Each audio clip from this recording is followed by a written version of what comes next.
Maybe all this stuff is a strange topic on a PHP conference because these tools are not even known in my world. My world is the JavaScript Node.js world. This is where I hang out all the day. So I live on NPM. And managing growing projects, as I will show later, led me to Lerna.js, a tool helping managing these bigger projects. And web components brought bigger projects. So there was need for a tool. Basically, who am I?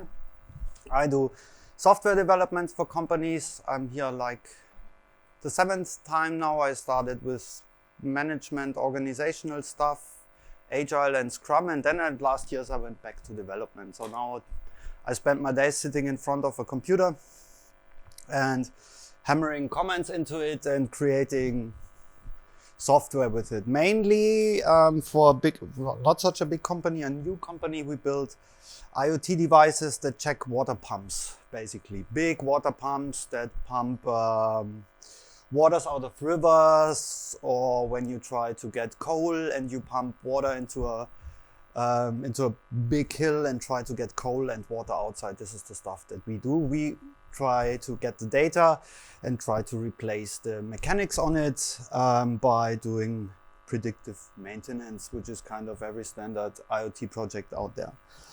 As every organization, we are bound to Conways Law, and this is now where it gets really interesting. I took this from the management stuff. This sentence is saying, when I look into your GitHub of your company, I know the state of your company very well. And if you look into like how chaotic is your company, as chaotic will be your GitHub in a simple version. If you look into my company, it doesn't look really good. You can scroll GitHub/steps and look into all my repos. They're of very varying quality.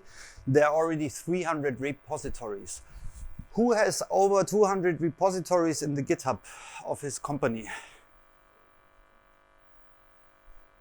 Over 100? Over 50? It's like, it's growing. This is what I want to say. Do you think all of these are still like relevant and recent, up to date? This is why I'm arguing that maybe a monorepo approach is a little bit better because it's helping. It's not getting so much decay. What is a web component? Web components are these new things that are built from JavaScript and HTML and they extend normal components. They come from Angular, React. My field of playing is Polymer. Basically, you replace functionality in the browser with your web component. Normally, you build on top. You don't replace. You get them via package manager or via CDN. You can really include them in your web page and use them. And there are 3 kind of basic types of web components that you can have a look at. So there are these things that have no state, like an extended form. It has no real state. In the end, it's just changes the content, gives you back an event, the onChange event with the data you entered. This is a very simple thing, easy to test. Then there's a stateful component. Stateful components are bound to services that they get that state from. I added a little diagram and it's already, oh, I didn't really update it. This one is sadly not, this one is not correct. But the thing is, when the web component asks the backend system, it does it via an API client. It doesn't know where it requests its data. It does take some request information, passes it to an API client, gets the information back and handles it back. You can say the state is the state on the database, and then when you execute this, so you request external data, you have another state that you have to manage the start-stop thingy. You have started a request, it might get dead, no response in time. So this gets a little bit more complicated. Then there are layout components that help you to place things in things. There are stateful components. The state is that a component contains another component. This is the state they are holding. This is a little distinction between the web components that you will build or you can build in your company. This leads you to the Matroshka problem. And all this applies to PHP as well. The Matroshka problem is that, for example, React Web Component is an NPM module containing other dependencies, which are NPM modules as well, getting other dependencies as well. Who knows about date libraries in JavaScript? Oh, poor person. Magic is with date libraries in JavaScript, you have this very, very slick small element that is like 3 kilobytes that displays a date. You programmed it and then you think, oh, I need to display these two dates according to the time zone. Let's install Node.js, and Node.js comes with a whooping 2.3 megabytes of downloads. Why is this the case? Because we have so many exceptions. Derek Rattans I had a talk on this, I think on this conference. There are so many exceptions that have to be hard-coded that you get such a big download. That's just the magic. So the Matroshka problem ends with this. This is basic Polymer, a basic project. So Scaffolding, the default project that the application gives you, and 2 elements installed. Okay, this is the Matroshka problem. You open it, you open it, you open it, you open it, there are still Matroshkas to go. Okay, the last dependency that you will see still has a package JSON, still giving you most times new contents. Then if you look into real life, this is how we think projects work. So this on the left side is kind of the original agile idea of how web development project is comprised. And the other image is the last project I started for myself, which is a little government watchdog that gives journalists the chance to download all the postings of a politician for a certain day. This is what you would get in a normal planning session. This is what your process would say, who is interacting with this product. Real life turned out to be a little bit different. It wasn't only one web application where somebody could download it. So the picture before, the box on the right side, is the thing that you see as application exports here. The only export, and we see we have more groups of people, more different applications. You see a indexer that indexes all the postings, a CLI application to start or stop grabbing data. Then there are other persons who add new URLs of new politicians, for example. So this gets bigger and bigger the more you look into it. And this is what you get in a real life company developing, for example, a website or app in a kind of normal setup as I would have it these days in a bigger company. So if you have a bigger company, you have a project manager, developer, you have a customer sometimes there, UX experts, maybe another person doing graphics in some way, a designer. Then there's a security person if it's big enough. Somebody needs to test the stuff. We have now distinct front-end developers who want to put stuff into projects. App developers are using backend APIs and mostly have not so much to do with the rest of the project, but might need some graphics or other inputs. And then the designer is most times using developers to get stuff into repositories. So a design is done. And then most time, or often I observe that developers and designers sit together and get the stuff into the repositories. And the last commit is then done by the developer often. And DevOps persons. So we tend to get these things together. We're trying to match them together. And very often I see like a React project. And then in the root of the React project, there's this little CloudFormation template that should deploy all the application. So what's happening with these big projects? We're trying to use JavaScript components to make them smaller or to cut them into pieces that are manageable. Now you can remove the JS part because basically this goes for any component system that you can use as well for PHP components. So I'd argue components are really, really awesome. They changed a lot. They changed the complete JavaScript environments. They're changing PHP, or kind of changed how PHP is used and made stuff a little bit more serious. One aspect is versioning and dependency management with Semver versioning, for example. You have exact version numbers and the release process behind it, and for every release you just can find the right source. This is stuff that just came with GitHub. So when GitHub came, everybody used this process. Before, I haven't seen all the stuff with the tags and Semver not so often. So this is a really good thing. And we can use these components to create single sources of truth. For example, if you have an application or different applications that have shared limits, maybe the response size of the server you're using is maximum 6 megabytes, which would be the standard default for Amazon Lambda functions, for example. Then you can hard code it in one dependency. So if another module uses this 6 megabyte value, you can really inject it via a dependency, for example. This is one example how you can use it. You can build small things that only contain a little bit of code that just tells the truth. This is what I want to say. You get small footprints. If you do not develop a React component, but a very small component that only does what it needs to do, a single purpose thingy, not your purpose and the purpose it runs in React, you get a very small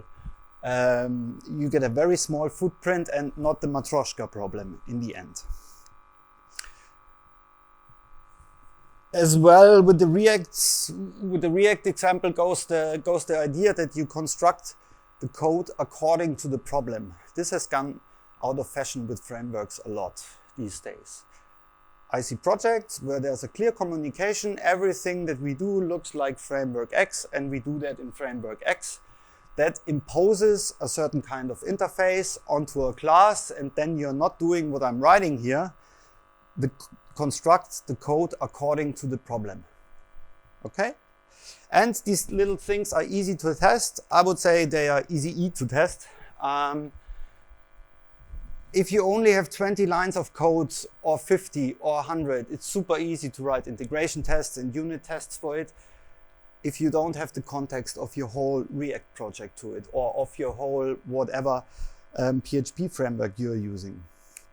If we are looking at this, why they are hard, this is the workflow that you would have to use to make a change in a component and then reintegrate it in your main project. Let's go over it. We're starting to push a change to a branch. The branch the Git gets note of it. It sends a signal to CI. CI runs its tests. Then CI says, okay, all the tests are run, everything is green. You do an auto merge because you maybe already clicked the auto merge button. You get a OK back, and then you have the code merged into your develop or whatever head branch you have. And then you can publish this component. How is the publish command for Composer? Huh? Ah, okay. Then you can publish to some system like the NPM server, and then you get a new version back. Then you have a new version information, and then we see the second part, the main project implemented in here. These are a lot of steps, and the idea of using a monolith repo is making less of these steps. If you would add, for example, rules like you have to make a pull request and get it reviewed by 2 people, this is getting a pretty long process. If you are starting to use components as they are thought, making many small components, this will pile up and you will be basically running a lot of pipelines, a lot of times. And if your team has a lot of wait time right now for pipelines until stuff gets merged, maybe it's time to look into this, okay? Because you might have organized a little thingy that goes like, okay, I push this. I wait maybe 20 minutes, you have a slow CI until it's going green. Then I make a pull request. Then I have to wait on a person. Takes half a day for 2 persons to arrive and put it, and then things get slow. And it's just process, not that the single steps are hard to do. If you can do this, you can just type it out. It's totally easy to do it. It's just the amount of times you have to do it. If you have many of these, that makes it problematic.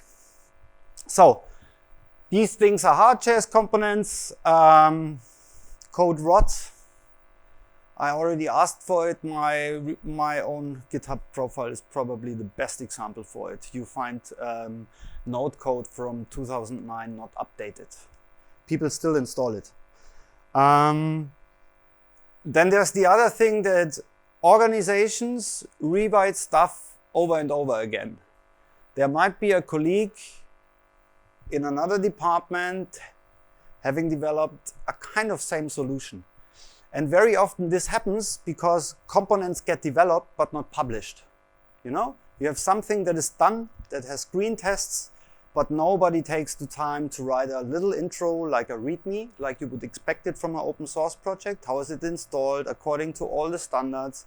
Make it a little bit clean. Communicate to your organization that this exists and go to your boss and talk to him how the life cycle of this is. Okay?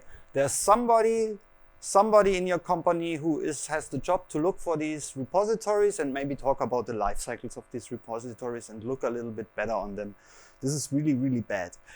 If you have all the stuff in a monorepo, you're kind of forced to keep everything up to date, and it's totally easy to update a lot of dependencies, like a major update in one library.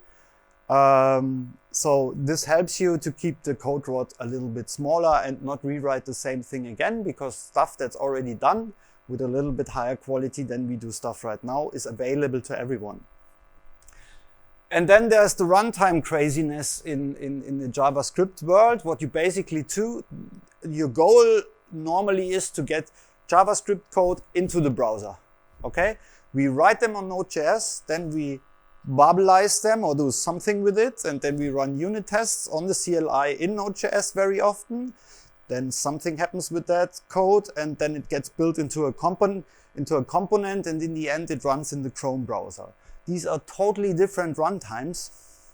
And maybe you start looking for runtimes that support the import keyword, because module exports and require are not part of the JavaScript standard.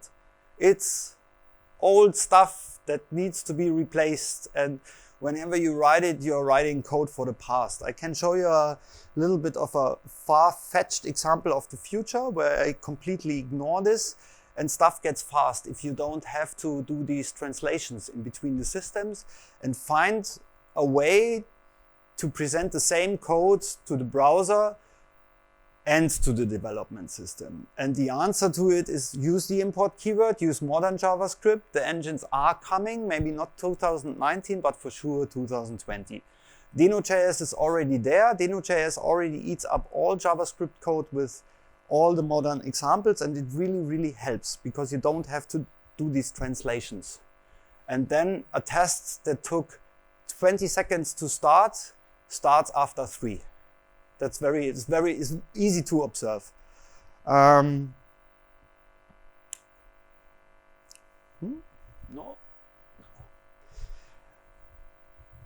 Let's go to solutions. First, import. The import keyword is really, really, really important. You can save so much. Babel translates or other tools that help you get your code together. You just can throw what you develop on the browser, and it will load all the modules and all the other stuff. You don't have to think about how it works. It's integrated in the JavaScript engine. There is no tooling around it. It just works. I have used a V8 runner, aka Node.js, which is normally used for TypeScript, to run my JavaScript code, because it does really run ES 2017 code with import without changes. The problem is whole npm is filled up with code that uses require and the old way to import components. It will be a while until that changes. The future looks like that we can use the same code in the browser and on our CLI or whatever tools. Another solution is to take all your single dependencies and stick them into a big repo.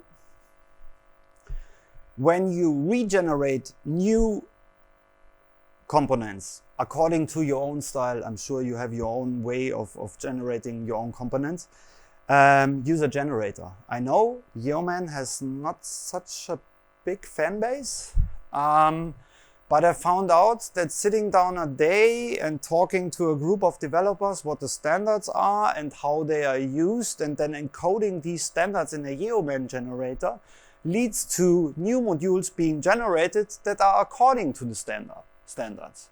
And no matter how much money the developers get paid, if this is not automated, you generate 20 modules with like 5 developers and you get more than one variant of it. So this is why you're using the generator. For the generator, you can do a little trick. You check your generator in as the first package, and the second package you check in is the code generated by the generator. Very simple. You generate the code has a test, and you already have some green tests, because Yeoman generators are generated by Yeoman. They come with tests. What you generate comes with tests, and then in the end you have a basic repository that can create 10, 20 new modules that are all to the same standards, that will all look the same. And it's really good for lazy people like me who don't like to look up like lint configurations and all this stuff. So this tooling can help you. And then maybe GitLab is not the right service to build really, really big repositories. What helps as well? Strict linting and unit testing. If you have a lot of modules, you don't wanna switch in between styles.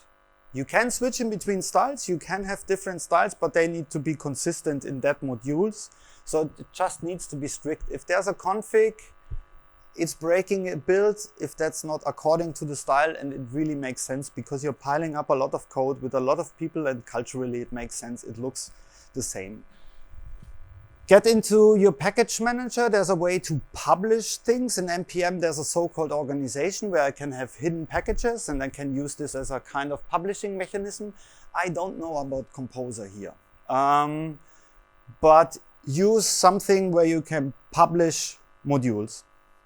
Another solution is not to automate everything in the CI in the beginning, because very often I find us looking for CI solutions where we don't even know how we publish and deliver all this stuff.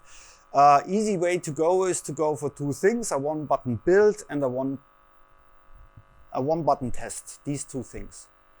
You have npm run build, for example, and npm test, and these 2 commandos must work. It's even simpler for the languages that we have, because we don't have to build normally. So we only have to install and then test. But these 2 things must work. Then automated deploy of assets. Let's say you have a component of something. I said inform your colleagues. You publish documentation, for example, for the version, and you ping somebody if you have released it. So all these little solutions brought me to Lerna.js, and the first thing I did with it, and this is the reason for the talk, I restructured a web component project with it. We had a lot of repositories, and all were single components, and all these single components were kind of creating a lot of work. So I call these the spaceships. This is why the quote. Lerna is a little bit of an elaborate setup. So it's not a simple setup, it's for the big things. So you have to do a lot of handiwork and customizing until it works like you want it. So Monorepo, what is it? All the assets go into one repository. That's very, very good for the designers and the UXers. They have their own place where they can put their stuff. And then when you as a developer need a new asset to generate maybe new images for the app, they are already there. You don't have to send an email, okay? It's in the same repo where you are working. And it's not about, put them to the Google Drive and I'm gonna put them there. No, the designer's gonna learn how to put it in his part of the repo. And as it turns out, even designers are very exact in naming files and all that stuff. So it's a big whole world in itself that still knows how to be very disciplined about these stuff. And if you have it in the repository, think about this Sunday evening where you decided to work and we started to look for these files that you needed. This is why this repository is really, really good. But it's not about coupled code. So don't think all this stuff has to fit together. There can be one module that is shared by 2 other things in that repository, but these 2 things have nothing to do. Like 2 different applications using a date component, for example. Development workflows get faster with these, as I said, and you can put many languages inside of it, which is the reality of the projects that we have. The reality is, you laughed at the NPM joke in the last talk.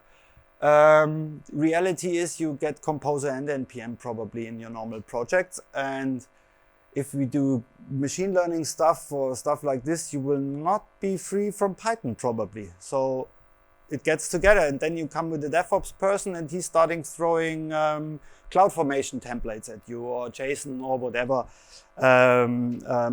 language is used to hold this. So Lerna is the tool from the JavaScript world to help with this. It gets you multiple packages together. It runs tests, builds.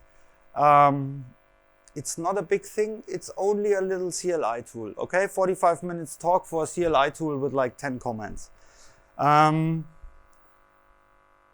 It's not coming with fairy dusts. I regularly get really excited questions about release processes that can get automated, and then people are not so excited anymore when they get the answers. The reality is you have to hard code and hand code a lot of this. This is really exact science and work. I think I'm doing live coding. It's really bad, I was told. I hope I can do this.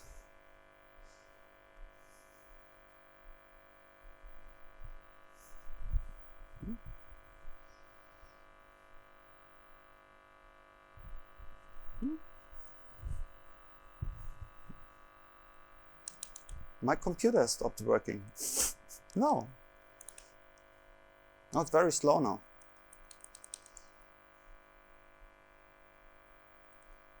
That's great. Live coding as its best.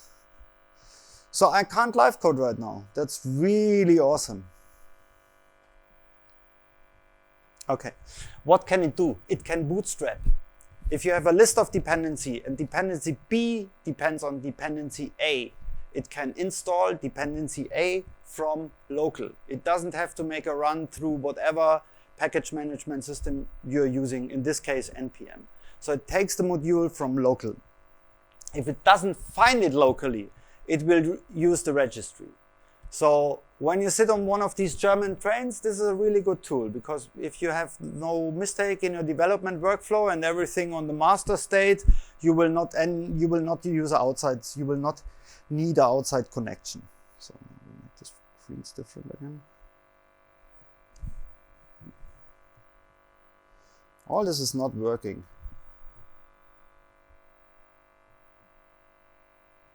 Ah, this.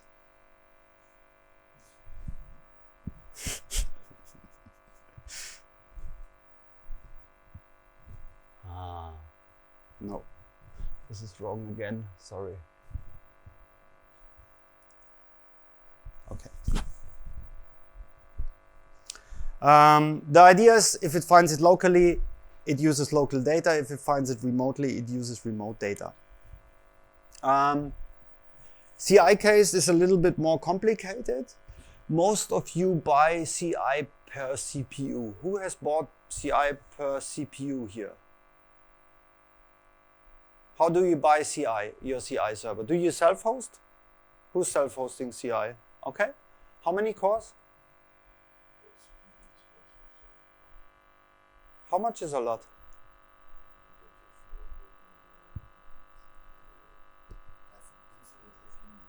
Do you have infinite? Okay. Okay. Runners. But one runner does not have multiple cores, for example. Okay. With Lerna, it's like you're throwing a really big build in the beginning on one system, and it goes serial through all the stuff, and you can parallelize it. I'm going to go into this a little bit deeper. The thing is, you need a lot of cores for it. So it's more a build that need cores, and I would argue by CPU minutes and not cores, because these cores are either full or empty. Okay? If you don't have nightly builds running, just go to your statistics for 3 o'clock in the morning, and I think those are empty then and not used. And in other times when they are really used, when your team is working, throwing stuff at this repository, they will just get clogged up. And with Lerna repos, this gets a little bit more extreme because the build needs multiple cores, because something is calling something else, something else, something else, and it's stacking up. And then they get big because there's a lot of different things. This is where you start hand coding your CI build, and you better start with an experienced person. Otherwise, don't complain to the Lerna.js or other Monorepo tool repository or bug tracker. It's just as complicated as it sounds. Local runs. Who can run his CI locally on a really big machine? Everything, including integration tests. This really helps. Because it's a really big repo. It will be a time before you get feedback from such a big thing until everything is run. Another thing that helps is scaffolding. I will shorten this down. There are a lot of tools. It helps you to get repeated elements in such a big repo. It helps with discipline of developers. And it helps to provide a learning example for other developers joining your team and wanting to see how development is done. This is new. Was there an OpenAPI talk this year? No, probably not. OpenAPI is an initiative that came out of the whole Swagger thing. So basically, OpenAPI is a Swagger file on little steroids. And then there are tools that can parse Swagger files and generate API clients out of it. And I do JavaScript for 20 years. The generator does better code than I do. And I challenge everyone to write better code that the generator does. You can try it. You will have to spend a lot of time because this generated code takes a lot of the extra cases that we are way too lazy to implement in daily business. What do you get out of it using such a client? You have a piece of JavaScript code that requests a backend resource, but you have no URL in your JavaScript code. And then you can, if you upgrade the API to a new version, you only have to replace your dependency, the API client in the component. So these are really, really valuable. And I learned a lot of companies who have API setups have either Swagger or something alike or any other language to describe your API. So instead of setting your interns to write clients for your APIs, you probably could auto-generate them. The magic is these generators even can generate your fixtures and all that stuff. So you still can have tests for the code. A registry. You can use the public NPM registry, but it would be super, super cool to have something local. This is what a customer gave me back. He's not trusting NPM. He wanted to have it locally, like all the other tools. Back then I was not convinced. Today I have my own registry running on my notebook. The registry is part of my development setup these days. So I have it as my CI on my local computer. And this is a good thing to have. For example, if you have a big setup on Amazon, in every region you could put one of these servers and then provide your local packages to all the Amazon regions very easily by hosting such a service there. Again, registry, get good at publishing these modules. You can start open source or in your company. The difference shouldn't be big. What you get out of these package managers and repositories should be really good. Another thing is concurrency. Who has one of these things? MacBook Pro or another laptop? Who has a desktop? The thing with the desktop is it doesn't have a TDP problem. TDP is how much heat can I generate before it burns, basically. Okay? How much heat can the processor generate, and can the rest of the case extend? This is what limits the performance of your notebook. Not the power, not what Tim Cook says. It's just how much heat you can generate before you burn your fingers. This leads us to concurrency. There's a concurrency flag in Lerna.js, and it's a really bad thing. If you start running concurrent builds on these monorepos, you start npm run, you have a thread open. Then for each package, let's say you have a concurrency of 10, try to build 10 packages. We have 10 other threads, npm run again, which starts 10 other threads, npm test, for example. So we already have 30. This is why I asked for the cores. So you're already using a lot of cores. I'm upgrading my system now. I bought a low-level Ryzen, which had 12 cores, 24 threads, and I will upgrade it just to be able to run a lot of stuff in parallel. It's like a 800 euro upgrade that just saves time. It's just whenever I hit that button, I use a local build. It runs through. The only thing is a formal thing to pass it to the CI and get the same result back half an hour later. But my development process already has continued and I'm not waiting for it. You need a box. My box has 32 gigs of RAM. More is better. I know this is against a lot of stuff that I said before. Buying CPU minutes, if you do it locally, you can only go big, as far as I see it. There's a little funny thing with Windows boxes and big repositories. Who manages Windows boxes? You probably need the new Linux integration. You need to deactivate all the antivirus, because some antivirus think if you download and unpack 25,000 JSON files, you need to index them, hash them, and send them back to the virus company, which takes some time. And then there's the problem that these setups with antivirus are kind of company rules. So it's not easy to get out of it. We ended up using virtual machines with Linux on Windows machines doing the development. It works, but it's not really cool on Windows. So to finish it, a little bit of the problems. Lerna is not a release tool. If you have 25 different things in a Lerna repo, there will be no fairy dust, no magic button to release it. There are a lot of questions in the bug tracker of Lerna.js and a lot of requests. Before you add another one, please make sure you have checked out your own ways of how you release stuff. It's only starting to find solutions for you. When you group the code, you have to work on this. With all the people that are on that repositories, especially the DevOps persons, will be very happy to have everything in one place. When you start something like this, don't do it from the developer side only. Take the other groups into this initiative as well. Some takeaways.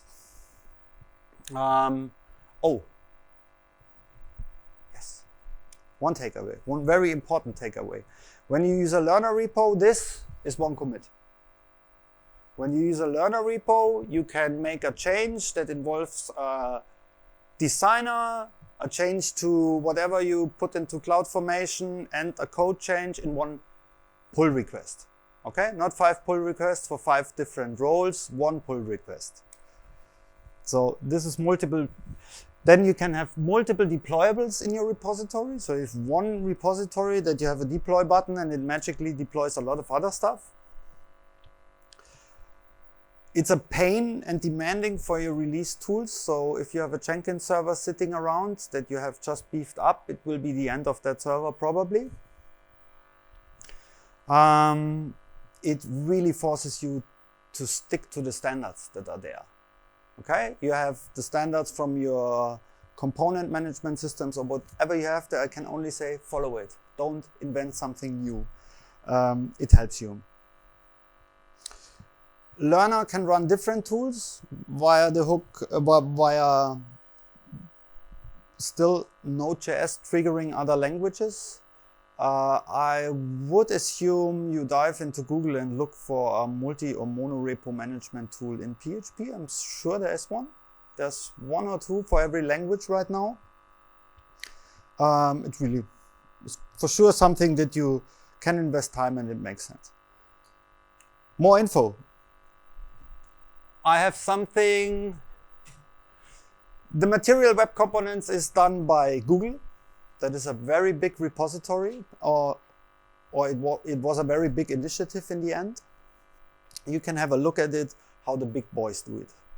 Then the ES6 modules with Deno is my own experiment. This is what can you do if you remove Node.js and all Babel and you use Lerna to get all this together. I kind of rewrote the whole world. You will find stuff like puny code and weird shit in it that you would not think that is required these days to re-implement. The general Lerna repository is for sure a good starter, even if you're not from the JavaScript world. And if you really have questions in the end, you can send me a mail for sure. So thanks for listening.